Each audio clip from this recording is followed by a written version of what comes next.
So obviously I'm single. I'm gonna just start there.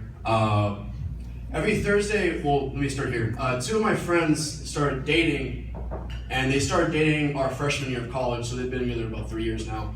And ever since I've been single, every Thursday we go out for drinks. And the only reason that they insist that I go out with them for drinks is so, like, if I do kill myself, they don't feel that bad about it. Like, I'm like at my funeral, like, oh, we were there for him. Like, we really tried. Like, we got him really fucked up. And then, like, we sent him home to watch Netflix by himself, and her and I fucked, and we came a little harder because just so we know we were there for him. And when I went home and after I was done watching Netflix, I came a little harder and was jerking off because thinking about their sex and their bullshit. But last time we got together, we were getting really fucked up, and they were trying to tell me how I could be a better man, be a better boyfriend next time around. And I was like, okay, bullshit aside, 3 years, what is the most intimate thing that y'all have ever done together that you can't do with someone right off the bat? They looked at each other like, should we tell them? And they're like, fuck it, we're gonna go for it. They're like, the most intimate thing that we've ever done together was eat each other's assholes out. And I had two thoughts to that. First thought, what did it taste like? They said chicken. Like, together, like, it tastes like chicken. So apparently eating each other out tastes like chicken. My second thought was, does it taste good with ketchup, like actual chicken? Or are you just referencing each other's assholes to chicken? My third thought was, I was with my ex for 2 years, and like, I was 1 year away from us eating each other out. I fucking blew it. 1 more year, we could have had that. 1 more year, I could have had that love and that experience. And I blew it, fuck it out the window, and then I went home and jerked off after watching Netflix. Well, I did. I think people give me too much shit for being an asshole like I am. And I think about it, and I thought back to my senior year in high school. There's a chick that lives down the street from me, and she got arrested because she got pregnant and she threw her baby in a dumpster.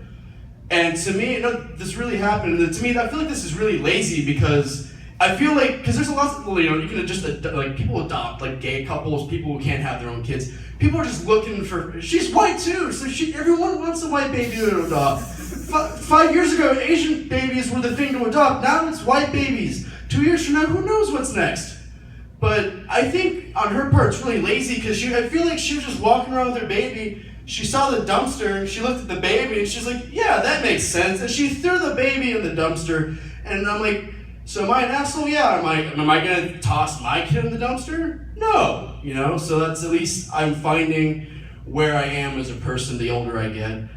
And I'm not gonna throw a baby in the dumpster. I'm not that bad of a guy. I'll fuck you and I call you the next day. I'm that kind of guy, but that's fine. I'm a little bit, obviously, an alcoholic. I'm almost 22 years old. Really weird shit started happening to me at my house. Like I would wake up and my phone would be unplugged, my condoms would be blown up in like balloon animals. My porn, like my laptop would just have porn running like on a loop, the same one for some really weird reason. So I thought my house was haunted by a really bad ghost. Like, it's like his first week on the job of being a ghost, and he's just making shit up. Like, we'll freak him out. Fucking porn running when he wakes up. Like, maybe someone walked in and jerked off next to his sleeping body. So this got me really curious, and I started filming my room, and it turns out that when I come home blackout drunk, what I like to do is plug my phone in one end, be too drunk to plug the other one into the wall, and then go blow up balloon animals and try making them in really shitty animal shapes. And then I would try to jerk off, but then I'd be really sad because I can't get it hard, so I just give up and fall asleep.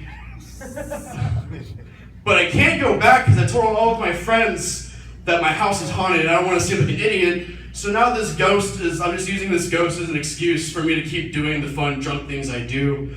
And y'all aren't gonna stop me. So none of you are gonna stop me from getting drunk and making really bad condom balloons at home. And I want you to know that.